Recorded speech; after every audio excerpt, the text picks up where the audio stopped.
Hello, the students of class 7th.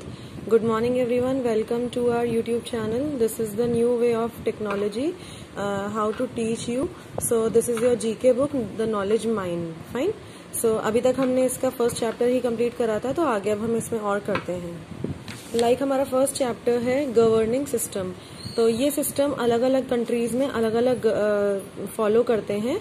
जैसे कि हमारे यहाँ पे राज्यसभा एंड लोकसभा होती है, तो ये हर जगह डिफरेंट डिफरेंट होता है। ठीक है, तो हमारी जैसे environment, world and people, unit first हमारी environment, world and people means आपका एनवायरनमेंट यानी कि वातावरण, आपका विश्व और आपके लोग। The relations among a countries governing institutions differ depending on whether a country has a presidential, parliamentary और hybrid political system. Key differences among the three systems include the extent to which the powers of the government are separated functionally between different branches and the influence and power one branch does or does not have over another।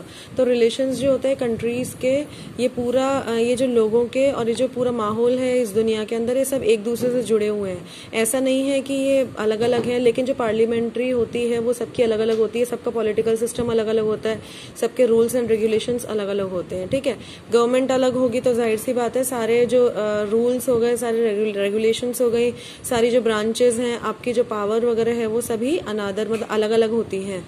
ऐसा नहीं है कि आपकी same सब में चलती है। तो यहाँ पर क्वेश्चंस आते हैं। फर्स्ट है आपका, name a country which shares its border with India and has a king. एक कंट्री ऐसी जो कि अपने बॉर्डर को इंडिया से शेयर करती है और आज के टाइम में वो किंग है, वो क्या है? Bhutan. Who was the founder of the People's Republic of China? Founder कौन है चाइना के पीपल्स रिपब्लिक के?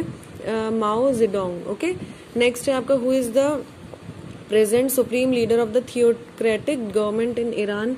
अभी प्रेजेंट टाइम में जो थियोक्रेटिक गवर्नमेंट है ईरान के अंदर, उसके लीडर कौन है? हसन रूहानी। Next in the United kingdom the monarch is the head of the state, who is the head of the government. तो कौन है इसके? The prime minister. नेक्स्ट है आपका, the speaker is the head of the Lok Sabha of the parliament in India, who presides as chairperson of Rajya Sabha. तो ये कौन है इसमें? The vice president. Who what is the governing system of Vatican city? कौन है इसकी governing system? Elective monarchy. Okay, next है आपका हेल्पिंग बॉक्स। यहाँ पे आपको हेल्पिंग बॉक्स दे रखा है और यहाँ पे आपके फिल इन द ब्लैंक्स के ऑप्शन छोड़ रखे हैं। तो अब आपको क्या करना है? इनकी हेल्प लेके यहाँ पे इनको फिल करना है। सो फर्स्ट का आपका क्या आएगा? Dictatorship is a system which absolute power remains with the dictator. The common people have no role in electing the leader. People का कोई रोल नहीं होता है इसमें, डिक्टेटर का ही पूरा रोल होता है। In a democracy, the government is elected by the people. Each citizen above a certain age votes. The representatives who get the majority of the votes are elected. ठीक है, तो कौन है इसमें? डेमोक्रेसी है। In a theocracy, a country is ruled by the representatives of a set of religious ideas. Next है आपका, in a monarchy, a country is ruled by a king or queen who has absolute power. Power is passed from one member of the royal family to the next. इसमें आपके क्या है? जो king और queen है उसके पास पूरी power होती है, किसमें? मोनार्की में। और बाद में वो जो फैमिलीज होती हैं, फैमिली के अंदर टाइम टू टाइम और जो आपकी नेक्स्ट जनरेशन होती है उसके अंदर पूरा आता जाता है। नेक्स्ट है आपका, a republic state is the one which is ruled by the representatives of voters. Each representative is of voters. Each representative is chosen for a specific period only. Republic state में क्या होता है? एक particular time के लिए ही जो government चलती है वो उसका एक पर्टिकुलर टाइम होता है, उसके बाद में वो फिर चेंज हो जाती है। नेक्स्ट है आपका पार्लियामेंट्स एंड न्यूज़पेपर्स।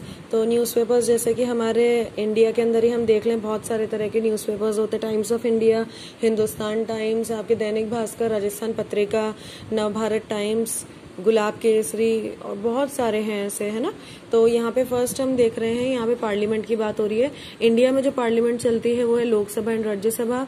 रशिया में हमारी चलती है state duma and federation. Iran में हमारी चलती है इस्लामिक कंसल्टेटिव असेंबली। जापान में चलती है डाइट। स्वीडन में चलती है डैग। चाइना में नेशनल पीपल्स कांग्रेस। नेपाल में पार्लियामेंट। जर्मनी में बंडस रैट और बंडस टैग। यूके में house of commons and house of lords और यूएसए में house of representatives and senate. तो पार्लियामेंट क्या होती है, हमारी जो लोकसभा और राज्यसभा जहां पर चलती हैं उसे हम पार्लियामेंट कहते हैं इंडिया के अंदर, और ये जो बाकी हैं सबकी पार्लियामेंट्स अलग अलग होती है। यहाँ पे सारे जो देश के जितने भी रूल वो क्या क्या फॉलो करने हैं, आगे रूल्स क्या क्या अप्लाई करने होते हैं और किस तरीके से क्या रहता है, वो सारा इसमें डिसाइड किया जाता है। नेक्स्ट है आपका प्लेसेस के हिसाब से आपको इन्हें मैच करना है पेपर्स को, ठीक है। तो टाइम्स ऑफ इंडिया है आपका, वो इंडिया में चलता है। डेली न्यूज किस में चलता है, न्यूयॉर्क में चलता है। डेली मिरर चलता है आपका लंदन में। नेक्स्ट न्यूयॉर्क टाइम्स चलता है आपका न्यूयॉर्क में। यूएसए में प्रवादा चलता है आपका मॉस्को में। पीपल्स डेली चलता है बीजिंग में। मेरडेका चलता है आपका जकार्ता में। ली मॉन्ड चलता है आपका पेरिस में। द संडे टाइम्स चलता है यूके में। डॉन चलता है आपका कराची में। द सन चलता है आपका ब्रिटेन में। द मिरर चलता है यूके में। वॉशिंगटन चलता है यूएसए में। और बिल्ड चलता है आपका जर्मनी में, ठीक है। तो ये न्यूज़पेपर्स यहाँ पे पब्लिश होते हैं, यानी कि यहाँ पे बनते हैं और यहीं पर ही पब्लिश कर मतलब दिए जाते हैं लोगों को, ठीक है। नेक्स्ट चैप्टर है आपका countries and Capitals. Very good, ये बहुत इजी है, इसके अंदर भी इसमें ज्यादा कुछ नहीं करना आपको। अफ्रीकन की जो वो है यहाँ पे इसका आंसर है एथोपिया, ठीक है। The national literacy rate of this country is about 96%। This is Singapore. Spanish of the official language of the African country क्या है, Equatorial Guinea, okay. Situated between the Tigris and Euphrates rivers, this country was called Mesopotamia in Asian times. कौन कहलाती है, Iraq कहलाती है। This country is a union of 7 Arab शेखडम्स।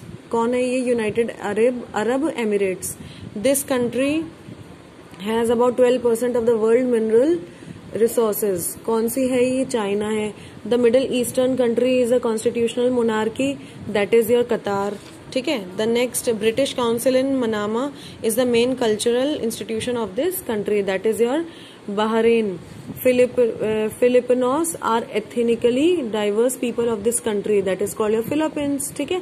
Which this is the 4th largest island in the world. कौन सा है, Madagascar, okay. Diamonds वर first discovered. Diamonds, very good, diamonds तो बहुत प्रिटी होते हैं ना। कहाँ पे हुए थे सबसे पहले, साउथ अफ्रीका में डिस्कवर हुए थे।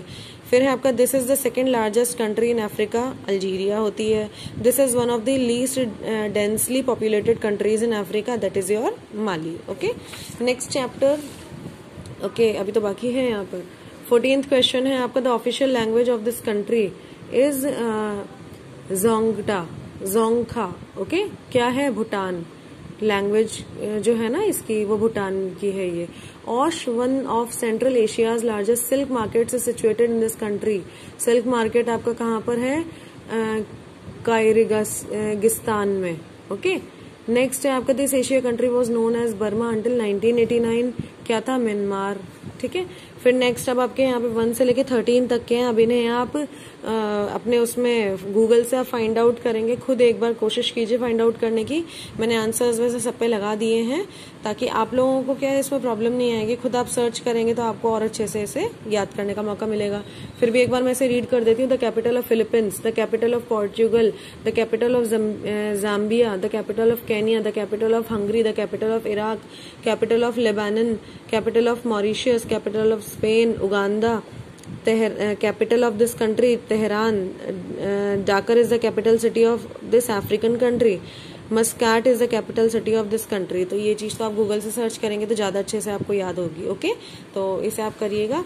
नेक्स्ट क्वेश्चन है secretary generals of the United Nations. United Nations के जो आपके सेक्रेटरी जनरल हैं उनके इसमें बताया गया है, यहाँ पे आपके हेल्प बॉक्स दे रखा है, पूरे सबके नेम्स है। तो first secretary general of UN कौन थे, ट्राइग्व लाई। सेकेंड है आपके from Sweden secretary general, Sweden के सेक्रेटरी जनरल इस ईयर में डैग हैमर्स जोल्ड हैं, okay. He was the first Asian to be selected as secretary general. कौन थे ये, यूथांत। नेक्स्ट है from Australia, he was a secretary general in years के बीच में। ऑस्ट्रिया के सेक्रेटरी जनरल कौन थे, कुर्ट वॉल्डहिम, ओके। नेक्स्ट है आपके from Peru, he was secretary general. कौन थे, जेवियर पेरेस डी क्यूलर। नेक्स्ट है आपका फ्रॉम इजिप्ट। इजिप्ट के सेक्रेटरी जनरल कौन थे इस ईयर्स में? बाउट्रोस घाली। नेक्स्ट है फ्रॉम घना। घना के सेक्रेटरी जनरल इन ईयर्स के अंदर कौन है? Coffee Annan. नेक्स्ट है आपके he became the second Asian to be elected. Second Asian secretary general कौन है आपका? बान की मून, जो इन ईयर्स के बीच में उन्होंने अपना वर्क किया था। तो ये सबके इनके ईयर्स लिखे हुए हैं, ऐसा नहीं है आप कहीं और इसमें चले जाएं। नेक्स्ट है फ्रॉम पोर्चुगल। पोर्चुगल के कौन थे? एंटोनी ग्यूटेरेस। ठीक है, यूएन के जो आपके हैं ना वो हैं ये। ओके, अब लास्ट चैप्टर अभी इस वीडियो का आपका है places of interest. Places, very good, बहुत सारे प्लेसेस होते हैं। अगर आपने वर्ल्ड टूर किया है तो बहुत अच्छे अच्छे प्लेसेस हैं वहां पर, जैसे कि आपके हेल्प बॉक्स दे रखा है तो अब इसमें बताना है आपको। It is the holiest shrine of the Jews. It is retaining wall from the time of Jewish second temple. कौन है ये? वॉलिंग वॉल। इसमें ज्यादा कुछ समझाने का नहीं है क्योंकि ये आपके ज्यादा रिलेट नहीं है आपके नॉलेज से, तो इसीलिए सिर्फ आपको इसको लर्न करना है एक बार कि कहाँ पर क्या आएगा। Okay, it is the place of coronation, marriage and burial of the British monarchs. Visitors can be seen the tomb of the unknown soldiers, royal tombs and the shrine of Edward the Confessor. कौन है इसके? Westminster एबे। perched upon Marpo Rai Hill 130 meters above the Hasa Valley. This palace is the greatest monumental structure in the Tibet. It was the main residence of the Dalai Lama. Very good. तो कौन है? कौन सी place है? पोटाला place. Next, it is triumphal arch and the symbol of Berlin. It is located on the Parsier Platz and is the only remaining gate of a series through which one used to enter Berlin. It is now stands as a symbol of the reunification of the two sides of this great city. कौन है? कौन सा gate है ये? Brandenburg gate. Okay, तो ये Berlin में है, आपका सिंबल ऑफ बर्लिन है ये। It is one of the largest and most famous museums in the world. Very good. कौन सा है ये? Louvre. Okay, it is the greatest pagoda of its kind in the world. World में greatest pagoda कौन सा है? Sweden pagoda. Okay, Buddhas life time का, Buddhas के टाइम का ये बना हुआ है और सॉलिड ब्रिक के स्तूपा है इसमें और complete covered with gold. Gold का इसमें पूरा कंप्लीटली मतलब वर्क किया गया है। ठीक है, तो ये आपके चैप्टर नंबर 1 to 5 कंप्लीट होते हैं इस वीडियो में। इन्हें आपको अपनी बुक में भी फिल करना है और अपनी नोटबुक में भी इन्हें करना है, जिसमें पिक्चर्स दे रखी है, पिक्चर्स को आप छोड़ के और बाकी सारा वर्क नोटबुक में कर सकते हैं। Okay, so bye bye everyone, have a nice day.